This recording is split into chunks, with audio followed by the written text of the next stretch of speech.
ఈ రోజున మన వాక్య భాగము ద్వితీయోపదేశ కాండము డ్యూటెరానమీ చాప్టర్ 2. ద్వితీయోపదేశ కాండము 2వ అధ్యాయం. ద్వితీయోపదేశ కాండం 2వ అధ్యాయము 7వ వాక్యము చదువుకుందాం. 7వ వచనం, నీ చేతి పనులన్నిట్లోనూ నీ దేవుడైన యెహోవా నిన్ను ఆశీర్వదించెను. మొదటిది. రెండోదిగా, ఈ గొప్ప అరణ్యంలో నీవు ఈ 40 సంవత్సరాలు సంచరించిన సంగతి ఆయన ఎరిగి ఉంటున్నాడు. 2వ పాయింట్, నీ దేవుడైన యెహోవా నీకు. 3వ పాయింట్, నీకు తోడై ఉంటున్నా. దీన్ని మనము ధ్యానం చేద్దాం. తర్వాత 4వది, నీకేమీయో తక్కువ కాలేదు. ఆమేన్, హల్లెలూయా. జరిగిన వాళ్ళందరూ కూడా ఆమేన్ చెప్తాం. హల్లెలూయా. రైట్. 4 విషయాలు చెప్తాడు. ఎవరి గురించి మాటలు చెప్తున్నారంటే ఇశ్రాయేలు ప్రజల గురించి చెప్తుంటున్నారు.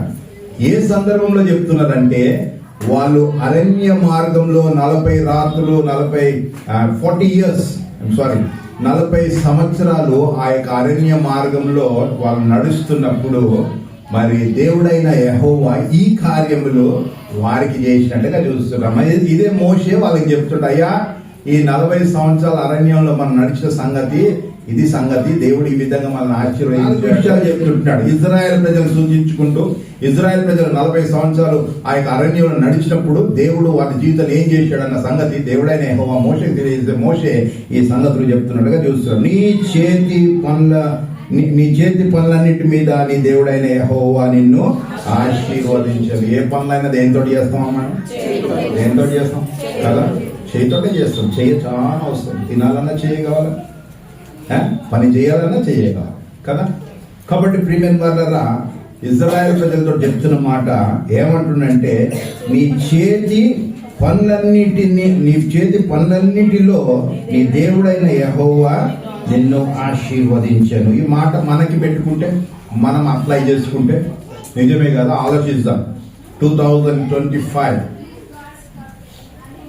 జనవరి మొదలుకొని డిసెంబర్ దాకా చేతి కష్టాజీతం దేవుడు ఆశీర్వదించాడా? ఎస్, ఆశీర్వదించాడు కదా. ఏ మేలు పొదువ లేకుండా ఆశీర్వదించాడు కదా. 3 పూటల భోజనం తిన్నారా అండి? నాస్తాలు చేశారా? ప్రతిరోజు ఒకటే నాస్తా చేశారా? ఉప్మా ఒకటే చేశారా? వేరే మంది తిన్నారా సంవత్సరం అంతా కదా? దేర్ ఆర్ సో మెనీ కదా.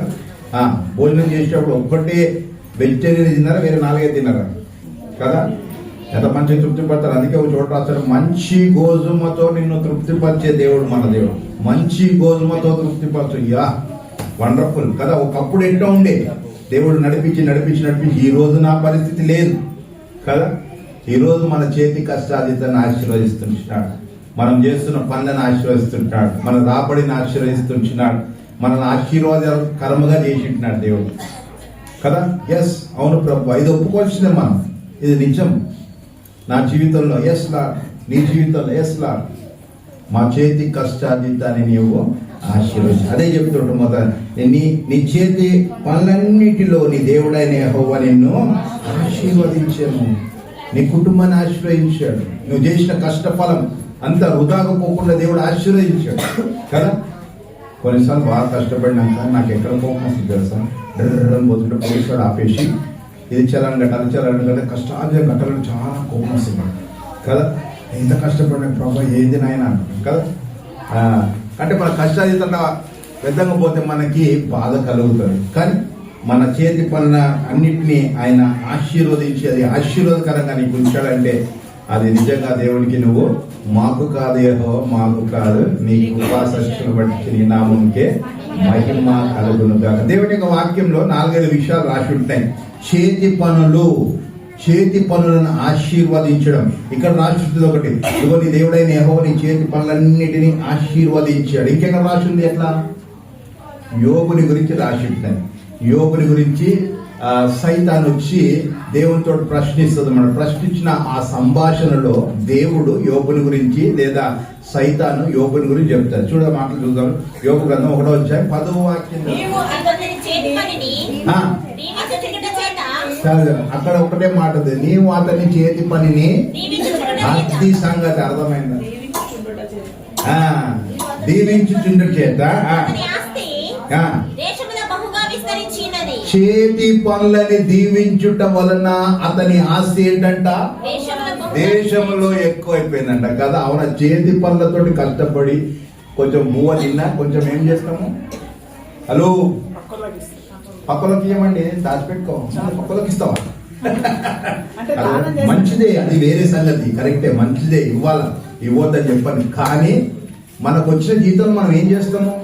ఒకవేళ నీకు 10,000 రూపాయలు జీతం వచ్చింది అనుకో, 10,000లో నీ ఖర్చులన్నీ పోయినాక ఒక 2,000 మిగిలితే ఏం చేస్తావు? దాచి పెట్టుకోవాలా. ఉన్నవారికే ఇవ్వబడుతుంది, లేని వారి దగ్గర నుంచి తీసివేయబడుతుంది, ఉన్నవారికి ఇవ్వబడుతుంది అని రాసి. ఈ లోపల అనేక అర్థాలు ఉంటాయి, కానీ ఒక అర్థం ఏంటంటే ఎప్పుడు కూడా నువ్వు వెనకాల పెట్టుకోవాలి. కొంచెం ఎందుకు పెట్టుకోవాలా? అవసరం వచ్చినప్పుడు దేహి అని అడిగే ప్రశ్న, ఆ పరిస్థితిని దేవుడు తప్పిస్తానడు కదా. దేహి అని అడిగే పరిస్థితి మనకి రావద్దు. కాబట్టి మనం ఏం చేయాలి? కొంచెము అర్థమైందా? మళ్ళీ అంటారేమో నీ ధనం ఎక్కడ ఉంటే మనసు అక్కడ ఉంటుంది, అది వేరే ఇష్యూ. అన్ని వేరే వేరే వేరే సందర్భాల్లో వేరే వేరేగా దేవుడు మాట్లాడింటాడు. కాబట్టి ప్రియమైన వాళ్ళరా, ఇక్కడ యోబుతో ఏమంటాడంటే, ఇక్కడ నీవు అతని చేతి పనిని దీవించిన చేత అతని ఆస్తి బాహుగా. కాబట్టి చేతి పనులు దీవించడం ద్వారా ఏమైతుందంట? మనము ఆస్తి పరులం అవుతాము. అర్థమైందా? ఏదో కొద్ద చేసుకుంటే బండి కొనుక్కుంటాం, కొద్ద చేసుకుంటే ఇల్లు కొనుక్కుంటాం కదా. చేసుకోవాలి. అట్లా వచ్చినట్టు తినేస్తాడు వాడు. ఏమన్నట్టు? వాక్యానుసారం కాదు. కొంతమందికి ఎటుంటది అంటే, వస్తుంది 100 రూపాయలు అంటే 150 ఖర్చు పెట్టేస్తారు. తర్వాత ఏం చేస్తారు? 100 అటే పోతుంది, మళ్ళీ 50 అప్పు చేస్తారు. ఎప్పుడు కూడా నువ్వు అప్పు చేసేవాడిగా ఉండదు, గుర్తుపెట్టుకో. అప్పు ఇచ్చేవాడిగా ఉండాలి కానీ అప్పు చేసేవాడిగా ఉండాలి. పొరపాటున ఇప్పుడు దాకా అప్పులు చేసావేమో, ఇక ఫుల్ స్టాప్ పెట్టి అప్పులు చేయకు. అప్పు చేయడము క్రైస్తవుని యొక్క లక్షణం కాదు. మన దేవుడు గొప్పవాడు, మనల్ని గొప్పవాడిగా చేశాడు. అర్థమైందా? ఆయన దరిద్రతని ఏంటో ఆయన తెలుసుకొని మనల్ని ధనవంతుడుగా చేశాడని పౌలు రాస్తాడు చక్కగా. కాబట్టి అతని చేతులని నువ్వు దీవించే కొలది, అతని చేతుల కష్టాన్ని దీవించే కొలది అతనికి ఏమైందంట? అతని ఆస్తి ఆ దేశంలో బాహుగా అయిందంట. ఆస్తి బాహుగా అయినాక దేవుడు విడిచిపెట్టేసిండా? దొంగలు ఉంటారు కదా, దోచుకునే వారు ఉంటారు కదా. అప్పుడు ఏం చేశాడు? కింద రాస్తాడు చూడండి. మళ్ళా నీ చేయి చాపి అతనికి కలిగిన సమస్తమును అక్కడ ఒక మాట రాసి ఉంటది. ఎక్కడో నువ్వు కంచె వేసావు కదా అని మాట రాసి ఉంటది అక్కడ. కలిగిన సమస్తమునకు కంచె వేశాడు. 3 విషయాలు జ్ఞాపకం చేసుకుంటాం. చేతి కష్టాజితాన్ని ఆశీర్వదించాడు, ఆశీర్వదిస్తే అతను బహుగా విస్తరించాడు. ఆ ధనానికి దేవుడు ఆ కుటుంబానికి ఏం చేస్తుంటాడు? కాపుదల కూడా ఉంటున్నాడు. 3 విషయాలు జరుగుతుంటున్నాయి. కాపుదల కూడా ఉండాలి. అర్థమైందా? దేవుని యొక్క కాపుదల ఉండాలి. కాబట్టి దేవునితో నడిచేటప్పుడు చేతుల కష్టాలు దీపిస్తాడు, ఆస్తి పనులుగా చేస్తాడు, మళ్ళా దానికి కంచె వేస్తాడు. ఎందుకంటే వృధాగా ఖర్చు పెట్టకుండా, వ్యర్థంగా పోకుండా. అర్థమైంది? ఎందుకంటే కష్టపడి పని చేసావు, వృధాగా పైసలు పోతే మనసంతా బాధ కలుగుతుంది. అలా కావద్దని దేవుడు ఏం చేస్తాడంటే కంచె కూడా పెడతాడు. అర్థమైందా? కాబట్టి ప్రియమైన వాళ్ళ ఈ యొక్క మరి 2025లో ఐ డోంట్ నో దేవుడు ఎట్లా దీవించాడో మనం. నీ చేతి కష్టాలితనని ఆయన దీవించాడు కాబట్టి ఆశీర్వదించబడ్డావు. దానికి కంచె కూడా పెట్టాడు. ఒకవేళ నీ చేతి కష్టాలిత దేవుడు 2025లో దీవించలేదనుకో, అట్లీస్ట్ థింక్ అబౌట్ 2026. అర్థమైందా? యోబు జీవితంలో తన చేతి కష్టాలితం ఆశీర్వదించడానికి గల కారణాలు ఏంటి? మొదటి వచనంలో రాస్తాడు అక్కడ. యోబు ఎట్లా జీవించాడు, ఆ జీవితాన్ని బట్టి దేవుడు దీవిస్తాడు. చదవం. మొదటి వచనం ఏమొస్తుంది? యోబు అని ఒక మనుషుడుండెను. ఏంటంట అతడు? హలో, దేవుని విషయంలో యథార్థవంతుడు, న్యాయవంతుడు. న్యాయము ఎక్కడైనా న్యాయమో నో. దేవుని యందు భయభక్తులు కలిగి చెడుతనాన్ని, ఇది చెడుతనము, టీవీ సీరియల్ చెడుతనము, సెల్ ఫోన్ ని చూడడం చెడుతనము, మాటలు చెడుతనము, చూపులు చెడు అన్ని విడిచిపెట్టాడు కాబట్టి దేవుడు ఏం చేశాడు, అతని చేతి కష్టాన్ని అర్థమైనా.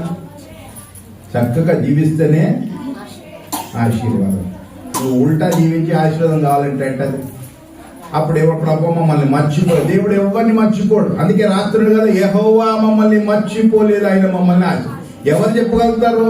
దేవునితోటి సరైన సంబంధం కలిగిన వాళ్ళు చెప్పగలుగుతారు. అందుకే పదే పదే చెప్తానమ్మా, 6 రోజుల్లో నువ్వు వ్యక్తిగతంగా ఒంటరిగా ఉంటావు, కుటుంబంతో ఉంటావు, సంఘస్థులతో ఉండవు, సంఘంలో ఉండవు, అప్పుడు నీ సాక్ష్య జీవితం చూపాడు. మళ్ళొకటి చెప్తే నీ కుటుంబంలో నువ్వు సాక్షిగా ఉండాలి. నీ కుటుంబంలో నీ చూసినప్పుడు అమ్మో మా అమ్మమ్మ యెహోవా యందు భయభక్తులు, మా తాతయ్య ఇదిగో యథార్థవంతుడు, ఇదిగో వీళ్ళు ఇట్లా, లేదా ఇదిగో మా తండ్రి, ఇదిగో మా తల్లి, లేదా మా పిల్లలు, అట్లుండాలా. ఇంట్లో సాక్ష్యం ఉండాలి. దేవుడు ఆశీర్వదించాలంటే యోబు జీవితంలో దేవుడే చెప్తుండ, అలాంటి వ్యక్తి అయినా అలాంటి వ్యక్తి యొక్క చేతి కష్టాజితాలు దేవుడు ఏం చేసినంట, చేతుల్లో పనులన్నింటి కూడా ఆశీర్వదించి ఆ దేశంలో గొప్పవాడిగా చేసి అతనికి బహు ఆస్తిపరుడుగా చేసి ఆ ఇంటికి ఆ యొక్క ఆ ధనానికి ఆయన కంచెగా ఉన్నట్టుగా చూస్తున్నాం. కాబట్టి ఈ విషయాలన్నీ మనం వింటున్నప్పుడు మనం ఎట్లుండాలా, వాక్యానికి విధేయత చూపెట్టి యోబు ఎట్లా జీవించాడో, ఎట్లా ఆశీర్వదించబడ్డాడో అట్లా మనం ఆశీర్వదించబడాలి. ఓకే, దేవుడు ఏమంటున్నాడు, ఇదిగో నీ చేతి పనులన్నిటినీ నేను ఆశీర్వదించానని చెప్తున్నాను. నీ చేతి పనులు అన్ని ఆశీర్వదించబడతలేవు అంటే నువ్వు రీజన్ చూసుకోవాలా, దేవునితో సంబంధం ఎట్లుందో చూసుకోవాలి. ఒకవేళ నువ్వు ఆశీర్వదించబడినావు అంటే దేవునికి మహిమ చెల్లించాల. ఓకే, రెండోదిగా చూసినట్లయితే 128వ దావీదు కీర్తనలో ఒక మాట రాస్తాను. 128వ దావీదు కీర్తనలో 1వ అధ్యాయం చదువుదాం. యెహోవా యందు భయభక్తులు కలిగి ఆయన త్రోవల యందు నడుచువారు ధన్యులు. చాలండి, అక్కడ చూసినాక కిందకి రాస్తారు కదా, యెహోవా యందు భయభక్తులు గల వారి లాగున ఆశీర్వదించబడతారు. అక్కడ మొదటి వచనం ఏం రాసి చదవండి మళ్ళా.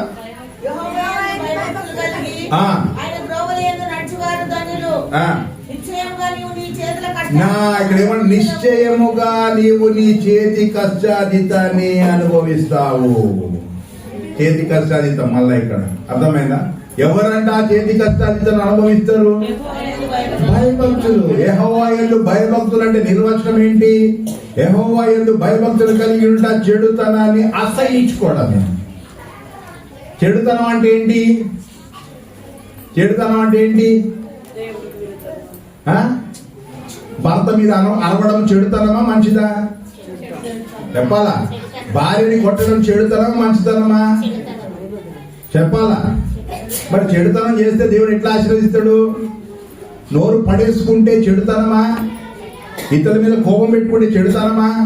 మనకు అందరికీ తెలుసు చెడుతనం ఏంటో కదా. ఏది మంచో ఏది చెడో తెలుసుకునే విచక్షణ జ్ఞానాన్ని దేవుడు మనకి ఇచ్చాడు. జ్ఞానాన్ని మనకి ఇచ్చినా కానీ మనం ఏం చేస్తుంటున్నాం? జ్ఞానాన్ని ఉపయోగించుకోవట్లేము కాబట్టే నెలాఖరు రాగానే దేహిని అడుగుకుంటున్నాం, పైసలకి ఇబ్బంది పడుతుంటున్నాం. అర్థమైందా? ప్రియమైన వారు ఇక్కడ అంటాడు కదా, ఏమంటాడు? నిశ్చయముగా యెహోవా యందు భయభక్తులు గలవారు నిశ్చయముగా నీ చేతి కష్టాన్ని నీవు అనుభవిస్తావు. అనుభవించలేని పరిస్థితి ఉన్నదంటే అర్థం ఏంటి? దేవుని యందు భయభక్తులు కలిగి జీవిస్తావు. దేవుని యందు భయభక్తులు అంటే ఏదో భక్తి వేషం కాదండి, చిన్న చిన్న విషయాలే. చూడొద్దని చూడటం, చేయొద్దని చేయటం, దేవునికి వ్యతిరేకంగా జీవించడం, దేవుని మాట వినకపోవడం, వాక్యం చదవకుంటే తప్పే కదా, ప్రార్థన చేయకుంటే తప్పే కదా, సహవాసం రాకుండా తప్పే. చిన్న చిన్న స్మాల్ మిస్టేక్ ఓవర్కమ్ చేయొద్దు. మనం ఏదో దాన్ని అట్లా విడిచిపెట్టేసేయద్దు, దాన్ని ఓవర్కమ్ చేయాలి మనం. అర్థమైనా? ఈ చిన్న విషయాలు ఏమైపోతుందంటే నీ చేతి కష్టాలు నువ్వు అనుభవించలేని పరిస్థితులు అయిపోతుంది. ప్రియమైన వారులారా, నీ చేతి కష్టాలు దేవుడు దీవించాడంటే ఆ దీవెనలు సంపాదిస్తున్నావు, కానీ ఏమైపోతుంది? అనుభవించలేకపోతుంది. ఒక కుటుంబం ఉన్నది, పాపం రైల్వేలో పనిచేస్తాడు, 20-30 వేలు జీతం వస్తుంది, కానీ ఏమైతుంది తెలుసా? తాగుబోతు, బాగా తాగేస్తాడు. తాగేస్తే ఏమైపోతుంది? వాడి జీతం రాగానే గేట్ కార్డు ఉంటారు, ఆ ఏటీఎం కార్డు చేసుకొని మన అప్పులన్నీ, బార్ షాపుల అప్పులన్నీ తీసేసుకున్నాక 2000 మిగిలిచి ఇంటికి పంపిస్తారు. భార్య చెప్తుంది, అయ్యా ఇగో ఏటీఎం పోయి ఒత్తితే 30,000 జీతంలో అక్కడ బ్యాలెన్స్ 2,000 కనిపిస్తుంది. భార్య ఎంత బాధపడుతుంది తెలుసా? ఆ ఇంటి ఎప్పుడు ఘోషణ, ఏమి లేదు, సమృద్ధి ఉండదు పాపం. ఆమె అక్కడ కిరాయి అక్కడ ఉద్దరికి తీసుకొస్తుంది, ఇక్కడికి ఉద్దరు తీసుకు, ఎంతో బాధాకరమైన పరిస్థితి. తాగుడు మానేలేదు, తాగుడికి బానిస అయిపోయాడు, పైసలన్నీ నష్టం. మంచి సంవత్సరం రైల్వేలో ఉంటాడు, అర్థమైంది. వాళ్ళ పిల్లల్ని దేవుని యొక్క వాక్యం చెప్పి ఆమెని వాళ్ళ పిల్లల్ని దేవుళ్ళకి మార్చాడు. ఇప్పుడు విన్న సంగతి ఏంటంటే ఆయన కూడా మారాడు అని విన్నాం, అర్థమైంది. కాబట్టి దేవుని యొక్క భయభక్తులు లేదు. భయభక్తులు లేకుండా నీ చేతి కష్టార్జిత నీవు అనుభవించడం నీవే కాదు, పాపం భార్య పిల్లలు వాళ్ళు ఏం తప్పు చేసి వాళ్ళు కూడా అనుభవించవచ్చు. కాబట్టి ఇంట్లో ఎవరైనా పెద్ద తప్పు చేశాడంటే కుటుంబం అందరికి వస్తుంది. ఈ మాట ఎట్లా చెప్పగలుగుతున్నాడంటే యోనా ఒక్కడే ఇక్కడ ఓడను, ఎంతమందికి ట్రబుల్ వచ్చింది? అప్పుడుంటే చాలు, ఒక నీతిమంతుడు ఉంటే దేవుడు రక్షిస్తాడు. ఎక్కడ? లోతు అబ్రహాం విషయం, అర్థమైందా? ఒక యోనా ఎక్కాడు, ఎంత నష్టము. ఆ ఓడలు బంగారాన్ని గింగారాన్ని తీసుకెళ్తాయంటే ఎన్నో సంవత్సరాలకు ఒకసారి దర్శించిపోయే ఓడలు, ఎంత నష్టం, అంతా బయటపడేశారు. అందరూ ఆందోళన చెందిపోయి ఉంటున్నారు, అర్థమైందా? కాబట్టి ప్రియమైన వాళ్ళ చాలా జాగ్రత్తగా మనం వ్యవహరించాలి. దేవుడు ఆశీర్వదిస్తాడు, ఆశీర్వదించడానికి కాదు, నీ నడకలు నీ యొక్క జీవితము సరిగ్గా వాక్యానుసారంగా ఉంటే తప్పకుండా దేవుడు తీసి యెహోవా యందు భయభక్తులు గల వారి యొక్క చేతి పనులని ఆయన దీవించి వారి కష్టాలు వారి అనుభవించేలాగా చేస్తా అని చెప్పి. ఇంకో మాట చూసుకుందాం. యోసేపుని గురించి చూసినట్లయితే మనకు తెలుసు కాబట్టి ఫాస్ట్కి వెళ్ళిపోతాం. 39 వాక్యం. యోసేపు ఎవరో ఇంట్లో ఉన్నాడు, పొతిఫర్ ఇంట్లో ఉంటున్నాడు, ఐగుప్తు దేశం కాని దేశంలో ఉంటున్నాడు. యెహోవా అతనికి తోడై ఉండేను కనుక అతని చేసిందంతయు అతని చేతిలో యెహోవా ఏంటంట సఫలం చేసాడు. సఫలం చేసి అతను చేసిన పనులు అతని చేతులన్నింటిలో కూడా ఏం చేసినా సఫలం అయిపోతుంది, ఏం చేసినా సక్సెస్. అది ఎవరు చూస్తున్నారు? ఆ ఇంటి యజమానైన పోతిఫరు చూస్తుంటాడు. ఏం చేశాడు? ఇంటి తాళాలు ఇచ్చాడు, బ్యాంక్ కైతాలు ఇచ్చేసాడు, బ్యాంక్ పుస్తకాలు ఇచ్చేసాడు. అన్ని నువ్వే చూసుకోరా బాబు, నా భార్య తప్ప. అర్థమైనా? ఆ మాట అనలేదు కానీ యోసేపు అన్నాడు, అయ్యా అమ్మ అన్ని చూసుకోమన్నాడు కానీ నీ విషయం నాకు ఏం చెప్పలేదు అయ్యా గారు అని చెప్పాడు కదా. అయితే ప్రీమియం వాటర్ ఇక్కడ చూస్తుంటే ఆయన చేతులలో ఏది చేసినా కానీ సక్సెస్. ఈ రోజున నీ చేతులు ఏం చేసినా సక్సెస్ అవుతుందా? నీ దేనితో ఏం చేసినా సక్సెస్ అవుతుందా? కొంతమంది కుటుంబాలు ఉంటారు, అన్న ఈ పేరులో ఒక 1000 రూపాయలు వేసినాం అనుకో నష్టమే, అది ఉండదా? ఓ 10,000 వేసినా నష్టమే ఉండదా? నా పేరు మీద వేస్తూ ఉంటాయి, మళ్ళీ ఆమె పేరు మీద వేస్తూ ఉండవు కదా, అట్లా అనుకుంటారు పోతుంది. ఓకే, ఉంటాయి కొన్ని అట్లా ఉంటాయి, ఇట్లా రీజన్స్ కూడా ఉంటాయి. ఏం ఆమె పేరు పెట్టామనుకో కథ అంతే కాదనే కదా, అవుతుందో ఆ పేరు అంట ఏమండి. కాబట్టి ప్రియమైన వాళ్ళారా, యోసేపు జీవితంలో చూసినట్లయితే మరి యోసేపు దేవునికి భయపడి దేవుడు అతనికి తోడుగా ఉన్నాడు. అన్యదేశమైన ఐగుప్తులో ఉంటున్నాడు, ఆయన బానిసగా ఉంటున్నాడు, ఒక పోతిఫర్ ఒక అధిపతి ఇంట్లో ఉంటున్నాడు, అమ్మవేయబడి ఉంటున్నాడు. అయితే ఆ యొక్క దాసుడు ఎవరు? యోసేపు ఆ ఇంట్లో సర్వెంట్, పనివాడు ఏమి చేస్తున్నా సక్సెస్ అవుతుందని ఆ ఇంటి ఓనర్ అతనికి అన్ని ఇచ్చేసాడు. అది అన్ని బాధ్యతలు నీయేరా. ఎంత వండర్ఫుల్ ఉంటుంది. మనం బయట వస్తే వానికి ఇచ్చేస్తాం, బ్యాంకు తాళాలు అవన్నీ ఇచ్చేస్తాం కదా. అంటే ఎంత కాన్ఫిడెంట్ గా ఇచ్చాడు, ఎంత ఆయన అబ్జర్వ్ చేసి ఇచ్చాడు ఆ పోతిఫర్ కదా. కొందరిలో ఉంటుంది, ఎందుకో ఇచ్చాడు, దేవుడు అతనికి తోడుగా ఉన్నాడు, దేవుడితో సంబంధం ఉంచుకున్నాడు కాబట్టి అతను చేస్తే ఏ పనైనా సక్సెస్. నీ చేతిలో ఏ పనైనా సక్సెస్ అవుతుందా? ఎక్కడ ఇన్వెస్ట్ చేసినాం అనుకో రిటర్న్స్ వస్తున్నాయా, లేకుంటే దాన్ని మొత్తం అక్కడికి మధ్యలో ఆపేస్తుంటాం కదా. కొంతమందికి అట్నే ఉంటుంది పరిస్థితి. కాబట్టి ప్రియమైన వాళ్ళరా, ఇక్కడ మొదటి మాట ఏంటంటే నీ చేతి పనులన్నిటిలో నీ దేవుడైన యెహోవా నిన్ను ఆశీర్వదించెను. ఎట్లా ఆశీర్వదిస్తాడో, ఎందుకు ఆశీర్వదించలేదో, ఎవరిని ఆశీర్వదిస్తాడో అన్న మాటలు మనం చూసుకుందాం. ఒకవేళ నీ చేతి పనులన్నింటిలో దేవుడిని ఆశీర్వదించాడంటే దేవుని మహింపరచు. ఒకవేళ లేదంటే ఇదిగో 3 విషయాలు చూసుకున్నాం. మొట్టమొదటి విషయం ఏం చూసుకున్నామంటే ఇదిగో ఆయన యథార్థవంతుడు, దేవుని భయభక్తులు గలవాడు, ఆయన న్యాయవంతుడు అన్న యోబు గురించి తెలుసుకున్నాం. కాబట్టి యోబు ఆ విధంగా దీవించబడ్డాడు. రెండోదిగా మరి సొలొమోను రాస్తూ అంటాడు కదా, ఏమంటాడంటే అయ్యా ఇదిగో యెహోవా యందు భయభక్తులు కలిగి జీవిస్తే, అంటే చెడుతనాన్ని అసహించుకొని జీవిస్తే నిశ్చయంగా నీ చేతుల కష్టాజితాన్ని నువ్వు అనుభవిస్తావని చెప్తుంటాడు. యోసేపు జీవితంలో అతడు ఏమి చేసినప్పుడు అంతా కూడా మరి సక్సెస్ అవుతుంటున్నది, సఫలం అవుతుంటున్నది. ఎందుకంటే దేవునికి అతనికి ఉన్న సంబంధము, దేవుడు అతనికి తోడుగా ఉన్నట్టుగా చూస్తాం. కాబట్టి ప్రియమైన వాళ్ళ ఈ యొక్క ఉదయకాల సమయంలో దేవుడు నీ చేతుల పనులను ఆశీర్వదిస్తాడు. ఆశీర్వాదం నీకు రావట్లేదంటే నీ జీవితాన్ని ఒక్కసారి పరీక్షించుకొని తిరిగి దేవునికి సమర్పించుకో. ఒకవేళ నువ్వు ఆశీర్వదించబడుతుంటావంటే ఇదిగో నీ ఆస్తిని ఇంకా గొప్ప చేసుకొని దాన్ని కాపుదల తెచ్చి ఇంకా దేవునికి యథార్థంగా జీవించవలసిందిగా ప్రభు పేట మనకు చేస్తాం. ఇంకా అనేకమైన విషయాలు ఉంటాయి కానీ మనకి సంబంధం లేదు. రెండో మాట ఏమంటున్నా అక్కడ, ఈ గొప్ప అరణ్యములో నీవు ఈ 40 సంవత్సరాలు సంచరించిన సంగతి ఆయన ఎరిగిండు. ఈ గొప్ప అరణ్యం అర్థమైందా? వాళ్ళప్పుడు ఆ గొప్ప అరణ్యంలో సంచరిస్తున్నప్పుడు దేవుడు వారిని చూస్తున్నాడా లేదా? చూస్తున్నాడు. మనకి ఎట్లా తెలుసు దేవుడు వారిని చూస్తున్నాడు? వాళ్ళు ఏం చేశారు? ఐగుప్తు దేశం నుంచి బయటికి ఫస్ట్ రాగానే ఏమొచ్చింది? ఎదురుగా ఎర్ర సముద్రం వచ్చింది. దేవుడు చూస్తున్నాడా? ఫరో యొక్క సైన్యం వెనకాల నుంచి వస్తుంది. దేవుడు చూస్తున్నాడా? మీరు కంగారు పడిపోతారు. దేవుడు చూస్తున్నాడా? మోషేని చూస్తున్నాడా? అన్ని చూస్తున్నాడా? ఏం చేశాడు దేవుడు? అప్పుడు ఏం చేశాడు? చూస్తున్నాడు కాబట్టి దేవుడు వారిని తప్పించాడు. అర్థమైందా? చూస్తున్నాడు కాబట్టి దేవుడు ఏం చేశాడు? తప్పించాడు. ఎర్ర సముద్రాన్ని పాయలు చేశాడు. పాయలు చేసి అవతల 6 నెలలలో పంపించాడు. అవతలకు ఇంకా సాగుతున్నప్పుడు ఏమైపోయింది? అవుతున్నప్పుడు వీళ్ళు చీకట్లో నడవద్దని ఏం చేశాడు? చూస్తున్నాడా దేవుడు? చూస్తున్నాడా లేదా? ఈ 40 సంవత్సరాలు నీవు ఈ అరణ్యంలో సంచరిస్తున్న సంగతి నేను చూస్తున్నాను అని చెప్తుంటాడు. అయితే ఆయన కొంచెం ముందర పోతుంటే చీకటి కాగానే ఏం చేశాడు? అగ్నిస్తంభాన్ని పెట్టాడు. పగలంతా ఏం చేశాడు? ఎండకి వీళ్ళు మాడిపోద్దని మేఘస్తంభాన్ని పెట్టాడు.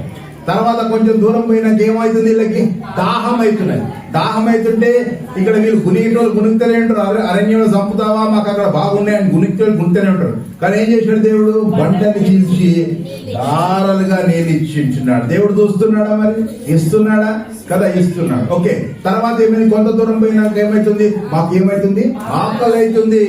ఆకలితో మమ్మల్ని చంపేస్తామన్నప్పుడు దేవుడు ఏం చేశాడు? ఆకాశాన్ని విప్పేశాడు. ఆకాశ వాకులు విప్పి మన్నాని కురిపించినాడు. మన్నాని తిన్నారు. కొంత దూరం పోయినాక ఇంకేమవుతున్నది? వాళ్ళకి ఇంకా మాకు అక్కడ మాంసము చేపలు గుర్తొస్తున్నాయని చెప్పాడు.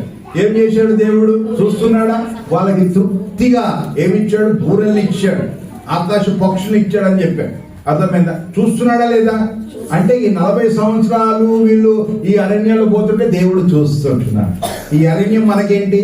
ఈ లోకంలో నువ్వు 40 సంవత్సరాలైనా 30 సంవత్సరాలైనా 70 సంవత్సరాలైనా ఈ లోకం నీకు ఒక అరణ్యం. ఈ లోకంలో నువ్వు సంచరించే కొద్ది దేవుడు నేను ఏం చేస్తుంటున్నాడు కదా? ఆయన ఎంత మంచి దేవుడు అంటే ఆయన నీతిమంతుల మీదను అనీతిమంతుల మీదను వర్షాన్ని కురిపించే దేవుడు.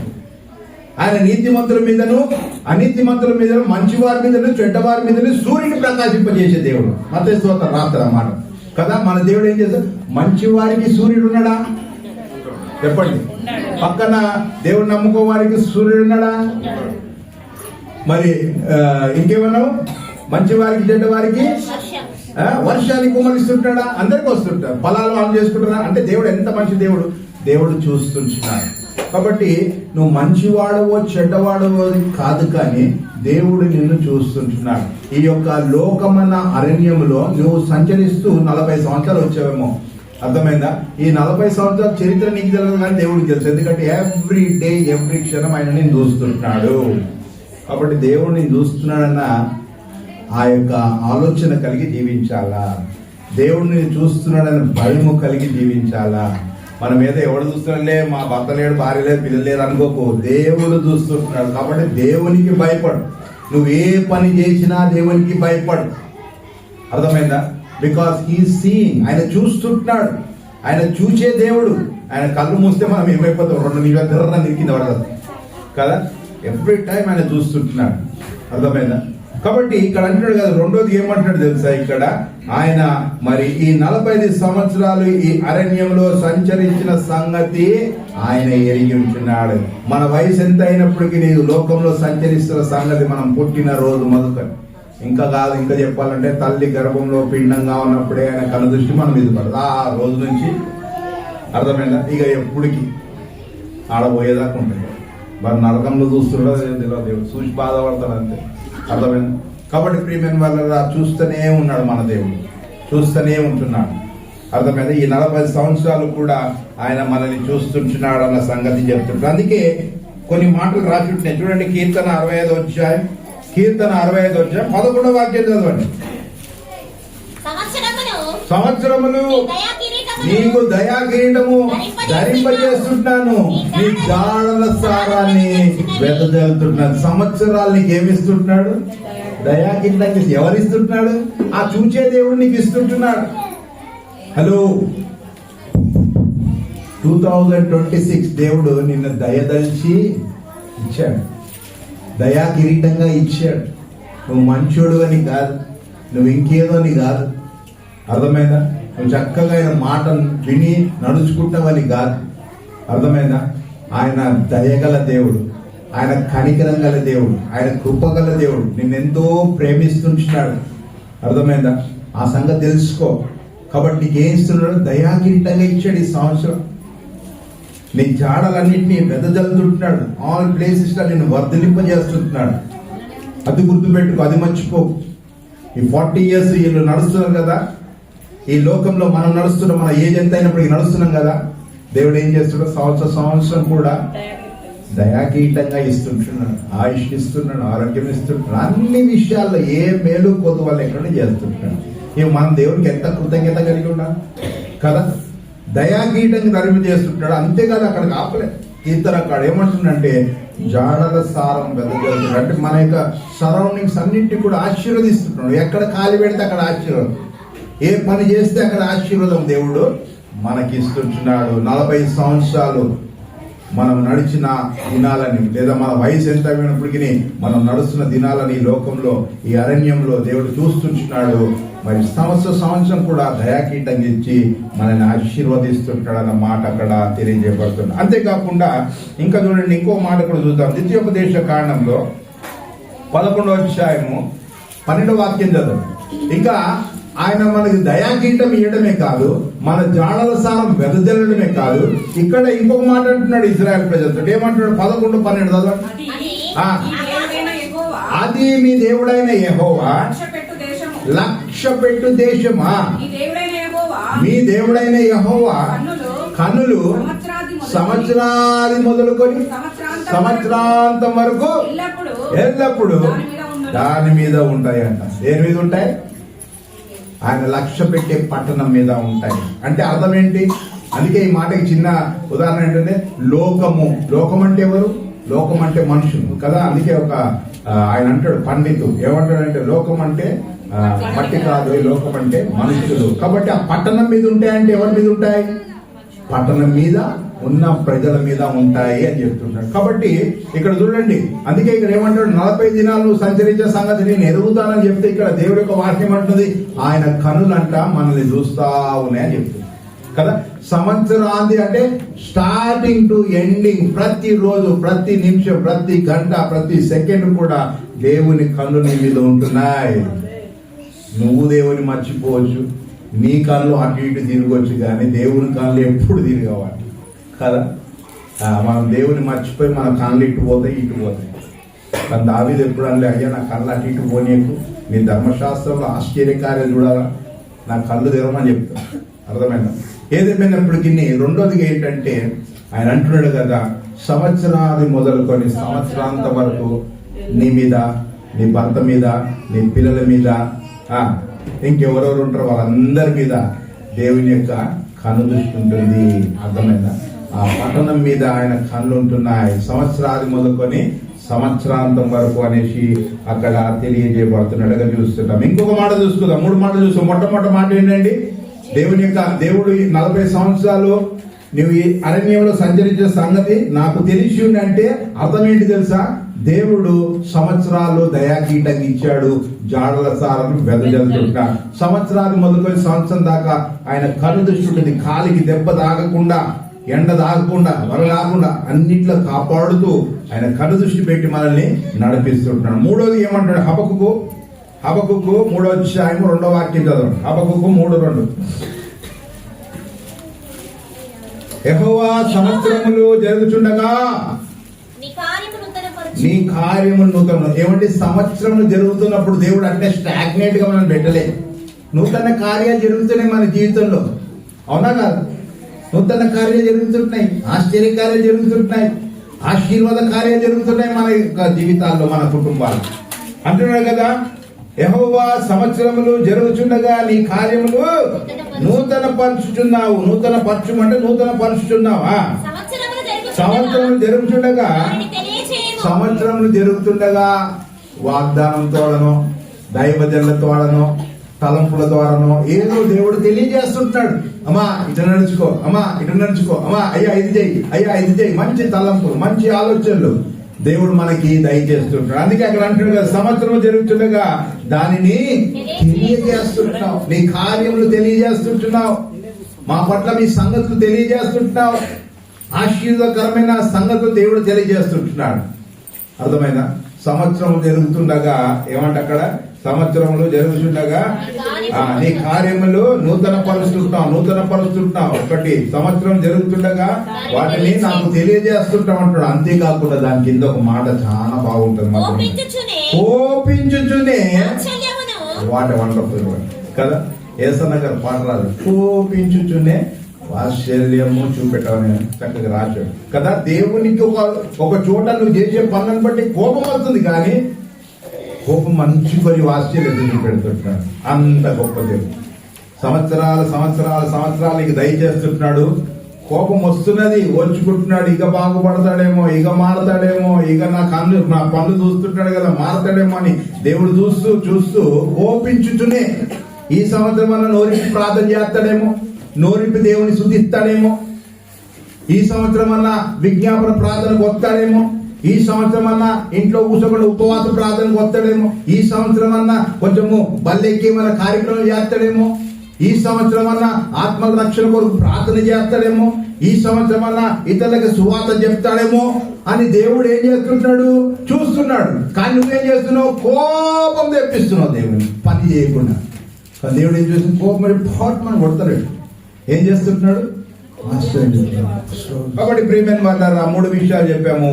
ఒకటి ఏంటంటే సంవత్సరాలు దయాకీటంగా ఇస్తున్నాడు. రెండోది ఏంటంటే ఎదుగో ఆయన కనుదృష్టి సంవత్సరాలు మొదలు సంవత్సరాల వరకు మన మీద ఉంటుంది. మూడోది ఏంటంటే ఆయన సంవత్సరం జరుగుతుండగా నీ కార్యం నూతన పరుస్తుంటున్నాడు, వాటిని నీకు తెలియజేస్తుంటున్నాడు. అంతేకాకుండా తెలియజేస్తున్నాను అట్నే మూర్ఖంగా ఉంటే కూడా దేవుడు కోపిస్తున్నాడు, కానీ వాత్సల్యత చూపిస్తున్నాడు విషయాన్ని జ్ఞాపకం. ఈ 45 సంవత్సరాలు నువ్వు ఈ అరణ్యంలో సంచరించిన సంగతి నేను ఎరుగుదును. తర్వాత ఏమంటున్నాడు చూడండి, నీ దేవుడైన యెహోవా. ఎవరికి తోడైనాడంట, నీ దేవుడైన యెహోవా తోడుగా ఉన్నాడు. అందుకే జంప్ చేసావు, క్రాస్ ఓవర్ చేసావు. 2025 to 2026 క్రాస్ ఓవర్ చేసావు. ఎందుకు? ఆయన నీకు తోడుగా ఉంటున్నాడు కాబట్టి కదా. దేవుడు తోడుగా ఉంటే ఏమేమి జరుగుతుంది తెలుసా? నేను ఇదివరకు చెప్పాను. మోషేకి ఎవరు తోడుగా ఉన్నారు? ఏం చేశాడు దేవుడు? మోషే వచ్చాడు, నేను భయపడుతున్నాడు, అయ్యా నేను పోను, ఆ ఫరో ఎదురు పోను, అక్కడి నుంచి పారిపోయి వచ్చాడు. ఆ ఫరో కట్టినాడు, ఆ ఫరో ఎదుట నేను ఏం మాట్లాడినా కానీ ఆ ఇజ్రాయెల్ ప్రజలు మాట వినరు. అది 11 సార్లు నేను పోను అన్నాడు. దేవుడి కోపం వచ్చి పోతావా అని చెప్పేశాడు. పోయాడు.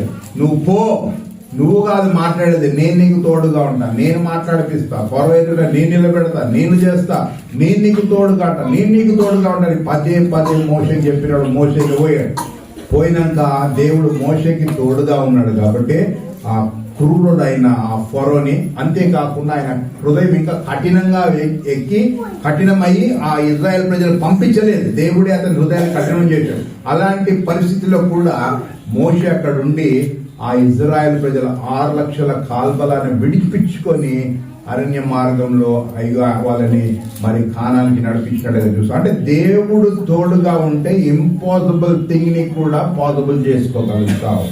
6 లక్షల కాల్బలము ఒక్కడు కాకుండా ఒకడు మాట వినడం లోపట, ఇంకొకరికి ఎక్కిస్తే ఇంకొకరికి నో అని చెప్తారు. ఆ ఫరో కఠినుడు ఇవన్నీ ఉంటున్నాయి. అయినప్పటికీ దేవుడు మోషేకి తోడుగా ఉన్నాడు కాబట్టి ఆ ఫరో చేతిలో నుంచి, ఐగుప్తులో నుంచి 6 లక్షల కాల్బలాన్ని విడిపించుకొని వచ్చాడు. ప్రియమైన వాళ్ళారా, దేవుడు నీకు తోడుగా ఉంటే నువ్వు అద్భుత కార్యాలు చేస్తావు. దేవుడు నీకు తోడుగా ఉంటే ఆశ్చర్యకార్యాలు నీ జీవితంలో జరుగుతాయి. దేవుడు నీకు తోడుగా ఉంటే గొప్పగా నేను ఆశీర్వదిస్తాను. మరి దేవుడు నీకు తోడుగా ఉండాలంటే దేవుని మాటకి లోబడి నీవు జీవించాలన్న విషయాన్ని జ్ఞాపకం చేస్తుంటాడు. తర్వాత యోసేపు కూడా దేవుడు ఏమని ఇందాక చదివినా, యోసేపుకి దేవుడు తోడై ఉండేది కాబట్టి అతడు ఏమి చేసినా గానీ సఫలమైనట్టుగా చూస్తావు. దేవుడు తోడుగా ఉంటే నీవు ఏ పని చేయాలనుకున్నా సక్సెస్ఫుల్ గా చేస్తావు. అర్థమైందా? ఏ పని చేయాలనుకున్నా సక్సెస్ఫుల్ గా అవుతుంది. అర్థమైందా? పక్కన అనాల, అమ్మ ఏ పని చేసినా కానీ నువ్వు బడే సక్సెస్ అవుతుంది, ఏ పని చేసినా కానీ సక్సెస్ అవుతుంది కదా. అట్లా ఉంటది. ఎవరికి? దేవుడు ఎవరికైతే తోడుగా ఉంటాడు. దేవుడు తోడుగా ఉండాలంటే భద్రం పరిశుద్ధంగా జీవించాలా, యథార్థంగా జీవించాలా, నమ్మకంగా జీవించాలా, విశ్వాసంలో జీవించాలా. అర్థమైందా? రక్షణని భయంతో కొనసాగించుకోవాలా. దేవుడు ఎవరికి తోడుగా ఉంటాడు? ఆయనకు లోబడి ఆయన వాక్యానుసారంగా జీవించిన వారికి దేవుడు తోడుగా ఉంటాడు. దేవుడు తోడుగా ఉంటే నువ్వేమి చేసినా గానీ నీవు పట్టిందంతా అర్థమైందా? మరి పడుతున్నావు, బంగారం అవుతుంది ఎందుకు? ఇనుములిక్కున్నది. అదనమాట. అక్కడ రీజన్ ఉంటుంది. అక్కడ సంథింగ్ గోయింగ్ రాంగ్ కాబట్టి పట్టిందంత బంగారం అవుతలేదు. కాబట్టి ప్రీమియం వారులారా, మరి యోసేపు జీవితంలో పట్టినంతా బంగారం అయిపోయింది. ఎవరికి బంగారం అయింది? ఆ పొరవ చూస్తున్నప్పుడు అన్నవాడు ఏం చేసినా గానీ సక్సెస్ఫుల్ గా చేస్తుంటాడు కదా. నీ ఆఫీస్లో నీ బాస్ అనాలే, వీడు ఏం చేసినా సక్సెస్ అవుతుంది. అరే వాడు విలువ కదా. వాడు ఇక్కడ కాలు పెడతా సక్సెసే, వాడు ఇక్కడ చేయి పెడితే అక్కడ సక్సెసే. అర్థమైందా? ఎంత వండర్ఫుల్ ఉంటుంది. కాబట్టి అంత యోసేపుని కూడా చూస్తాం. మరి యెహోషువని కూడా చూస్తుంటాం కదా.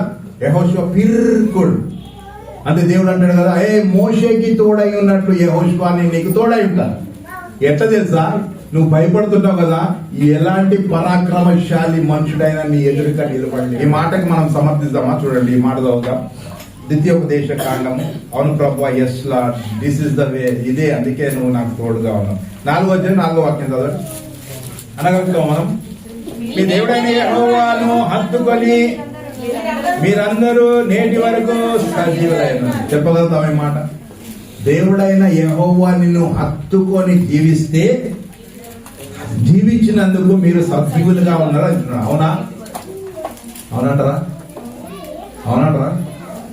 నవ్వుతున్నారేంటి? హత్తుకొని ఉన్నారా? అదే రీజన్ అంటారా?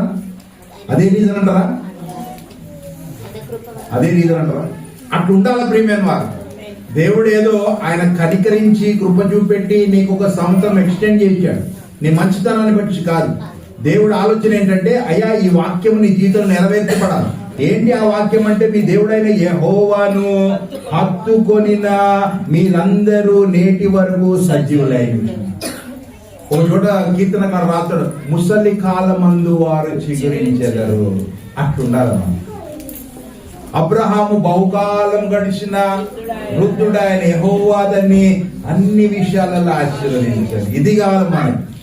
అలో బలమున్న రోజు ఏదో కింద మీద పడి అయిపోతుంది పని. వృద్ధాప్యం రాగానే చుక్కలు కనిపిస్తాయి. నేను ఇంతమంది చూసిన వృద్ధాప్యం. అందుకే నేను వృద్ధులను పోయి పలకరించి మాట్లాడుతూ ఉండే. ఎందుకంటే వాళ్ళని ఎవ్వరు పలకరించారు.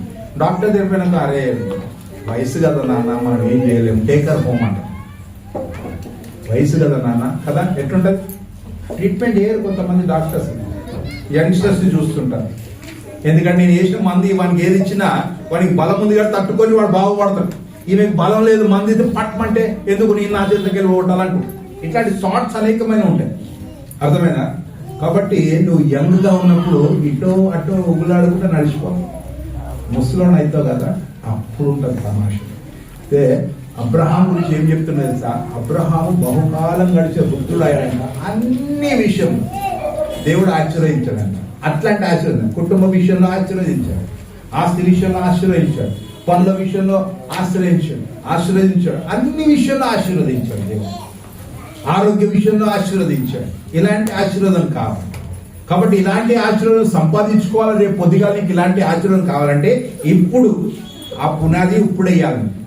ఇప్పుడు వయసు ఉంది కదా అని ఇష్టానుసారంగా నువ్వు అటు ఇటు అనుకో, తర్వాత నువ్వు ఏమి విత్తుతావో చెప్పండి, నువ్వేమి విత్తుతావో బాగా తెలుసు కదా. అర్థమైందా?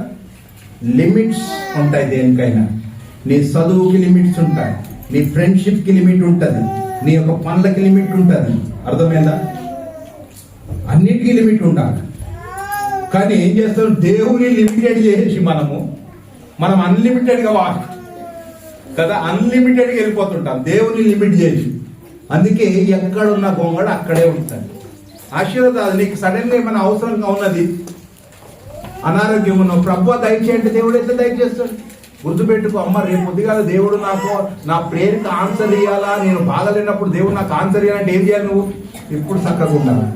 ఇప్పుడు చక్కగా ఉండకుంటే రేపు పొద్దుగాల నీకు అవసరం వచ్చిందనుకో, బాబు ఆ రోజు నువ్వు నేను చెప్పినా పిలిచినా మాట లేదు. ఆ మాటలు ఎప్పుడు గుర్తుపెట్టుకోండి.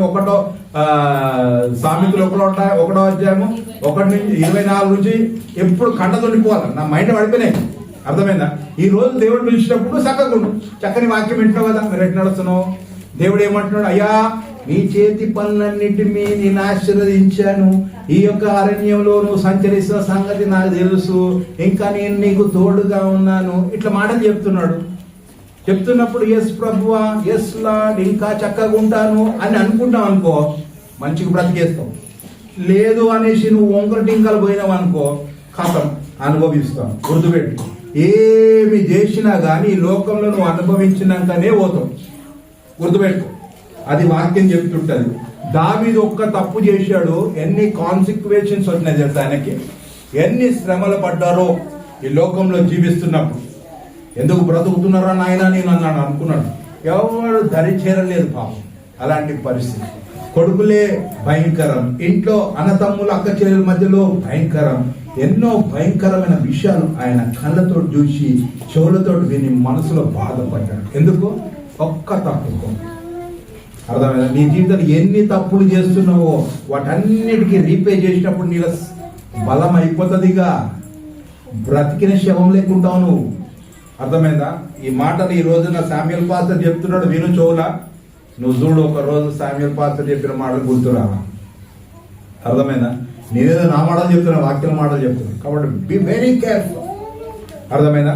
కాబట్టి ప్రియమైన వారా, ఈ మాట ఈ సంవత్సరంలో ఇది మనం చెయ్యాలి. ఏంటంటే నీ దేవుడైన యెహోవాను హత్తుకొని మీరందరూ నేటి వరకు 2023 ఎస్ లార్డ్, ఇది ఇందుకు ప్రభు నన్ను సజీ లెక్కలు ఉంచావు అనగలుగుతావా? అనాలా? కాబట్టి దేవుని హత్తుకొని నడుస్తాం. దేన్ని హత్తుకొని నడుస్తున్నావు మరి నాకు తెలియదు. భార్య వందలు హత్తుకొని నడుస్తున్నారా? తల్లిదండ్రులను హత్తుకొని నడుస్తున్నావా? ఉద్యోగం హత్తుకొని నడుస్తున్నావా? చదువును హత్తుకొని నడుస్తున్నావా? ధనాన్ని హత్తుకొని నడుస్తున్నావా? అందాన్ని హత్తుకొని నడుస్తున్నావా? ఐడోనో. ఫ్రెండ్స్ తోటి హత్తుకొని నడుస్తున్నావా? ఇవన్నీ పనికిరావు. దేవుని హత్తుకొని నడు. దేవుని ప్రతిరోజు అర్థమైన సంవత్సరాలు పొడిగిస్తాడు దేవుడు. అర్థమైన యెహోవాయందు భయభక్తులు గల వారి యొక్క ఆయుష్ని దేవుడు పొడిగిస్తానని కూడా వాక్యంలో రాశాడు. రైట్, చివరి పాయింట్ ఏమని రాస్తున్నాడు? నీకేమీ తక్కువ కాదు. తక్కువ కాదు అన్న మాట చూసినట్లయితే నీకేమి కూడా తక్కువ కాలేదు అందే. నీకేమి కూడా తక్కువ కాలేదు. 40 సంవత్సరాలు అక్కడ దాకా ఇప్పుడు ఏం తక్కువ కాలేదు కదా ఇన్ని సంవత్సరాలు అనలేదు. తక్కువ కాదు అంటే ఏంటి? ప్రెసెంట్ ఇంకా నడుస్తున్నది. నీకేమి తక్కువ కాదు. 40 years ఏం తక్కువ కాలేదు, ఇంకా నడుస్తున్నావు కదా, నీకేం తక్కువ కాదు.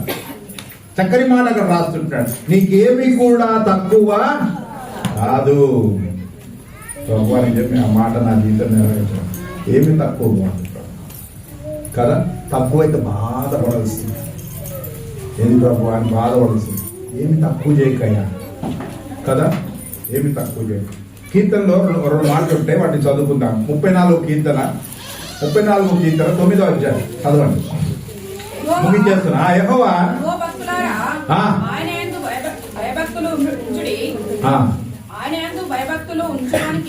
ఆయనయందు భయభక్తులు ఉంచువానికి ఏమి కూడా. ఏంటంటే ఫస్ట్ పాయింట్ చూడండి, ఎవరికి కొదువు ఉండదు. ఇక్కడ మాట మనకేంటి? నీకేమీ తక్కువ కాదు. ఏమి తక్కువ కాదు. ఎవరికి తక్కువ కాదు తెలుసా? యెహోవా యందు భయభక్తుల వారికి. చెప్పండి అన్న ఏమంటాడు?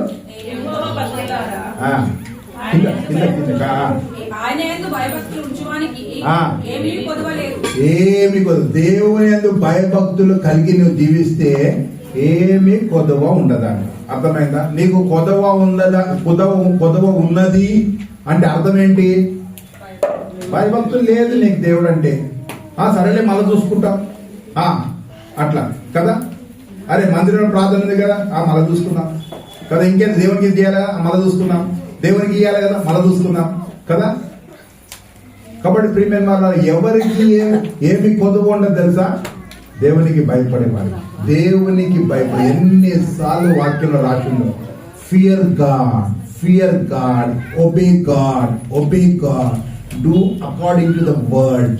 వాక్యానుసారంగా జీవించు, దేవునికి విధేయత చూపెట్టు, దేవునికి భయపడి జీవించు. ఏం కాదులే అనుకొని చులకనగా తీసుకోకు.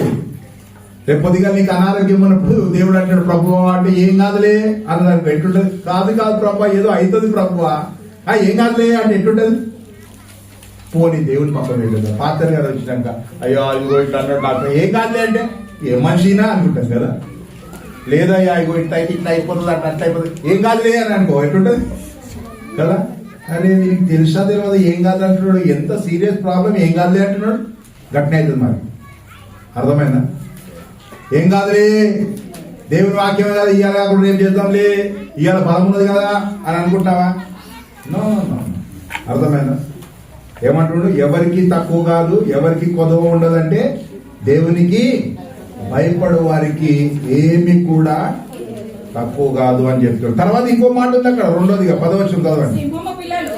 సింహ పిల్లలు ఏమి కదా ఆగలుగును, యెహోవాను ఆశ్రయించు వారికి ఏ మేలు కొదువ ఉండదు. ఎవరిని ఆశ్రయించాలా? బిజినెస్ ని ఆశ్రయించాలి కదా. కొంతమంది ఇక్కడ వస్తున్నాను ఇదే చెప్తాడు, నా గురించే చెప్తాడు. కొంతమంది ఏమాత్రం ఉద్యోగాలను ఆశ్రయిస్తారు, కొంతమంది వ్యాపారాలను ఆశ్రయిస్తారు, కొంతమంది ఇంకేదో ఆశ్రయిస్తారు.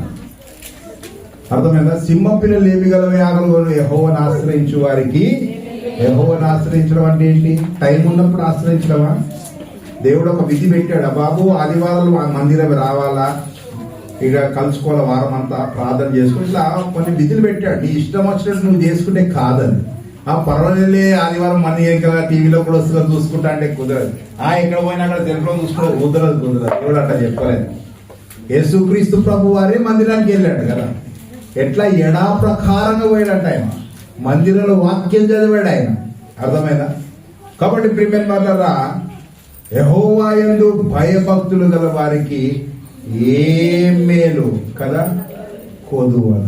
ఏ మేలు అంటే అర్థం ఏంటి? ఏదైనా పర్లేదు, ఆర్థికంగా, ఆరోగ్యపరంగా, కుటుంబ పరంగా ఏ మేలు ఏమండి ఆకలిస్తుందా? ఏ మేలు ఎవరికి?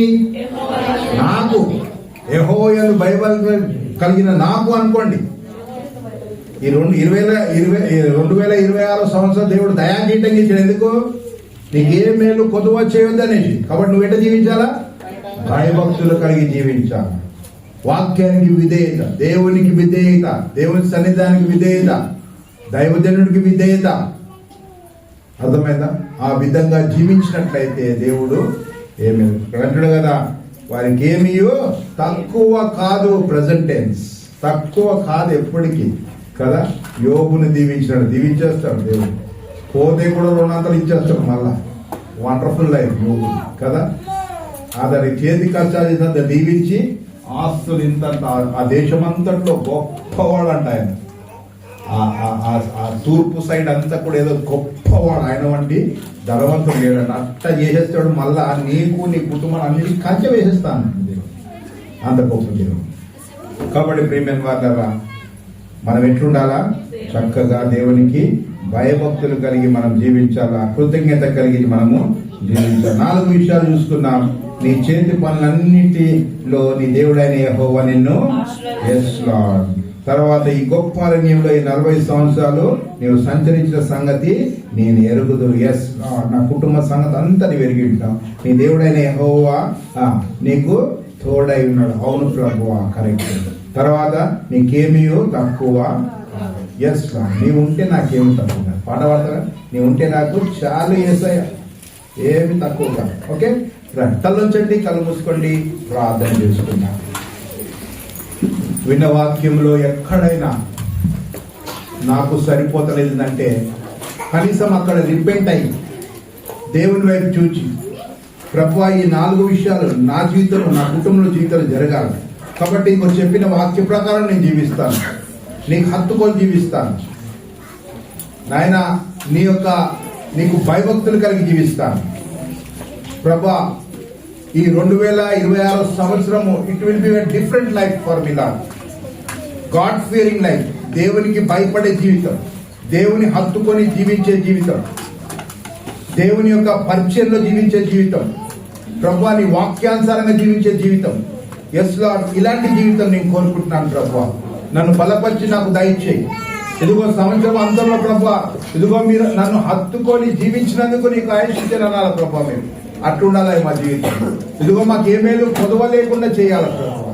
నాయన నువ్వు చెప్పావు నిజమే నాయన, ఈ సంవత్సరాన్ని కూడా గతిస్తుండగా ప్రభా మా చేతి కష్టాజితాన్ని ఆశీర్వదించావు నాయన. మాకు తోడుగా ఉన్నావు ప్రభా. నాయన నీ కనుదృష్టి మా మీద పెట్టావు ప్రభా. మాకేమి కూడా తక్కువ కాలేదు అయ్యా, నీకు కృతజ్ఞతలు. అదే రీతిగా కొనసాగు. ఒకవేళ వరకు తక్కువ అయితే నీ వాక్యం ద్వారా సరిదిద్దుకొని ప్రభువా, ఇదిగో ప్రభువా ఆ ఆశీర్వాదాలు పొందుటకు సహాయం. ఇవన్నీ కూడా ఎవరికి వర్తిస్తాయంటే ఎవరైతే దేవునికి భయపడి తమ జీవితాలను దేవునికి సమర్పించుకున్నారో వారి జీవితంలో ఇవి జరుగుతాయి. ఇంకా ఒకవేళ ఈ రోజున నీ జీవితాన్ని దేవునికి సమర్పించకుంటే, నువ్వు ఇంకా పాపంలో జీవిస్తుంటే, ఇంకా లోకంలో జీవిస్తుంటే, ఇంకా శరీరాశను కలిగి జీవిస్తే ఈ రోజే దేవుని వైపు తిరుగు. దేవుని యొక్క వాక్యం అంటుంది ఇదే అనుకూల సమయం, ఇదే రక్ష దినము. ఇంత గొప్ప రక్షణ నిర్లక్ష్యం చేస్తే అగ్నిగుండం తప్పించుకోలేవు. కాబట్టి నువ్వు ఏం చేయాలంటే మన పాపం మనం ఒప్పుకునేలా ఆయన నమ్మదగిన వాడు నీతిమంతుడు గనక ప్రతి పాపాన్ని క్షమించి సమస్త దుర్నీతి నుంచి నేను పరిశుద్ధులుగా చేస్తాను. ప్రభు సన్నిధికి రా.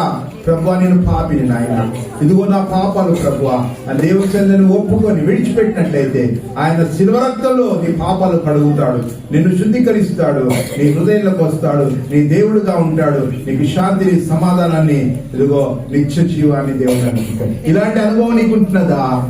ఎప్పుడైనా దేవుని దగ్గరికి వచ్చి నీ పాపాల విషయంలో పశ్చాత్తాపడ్డావా? ప్రభువా నన్ను క్షమించని అడిగావా? ఇలాంటి అనుభవం నీకు వచ్చినట్లయితే ఎంత ఆశీర్వాదం.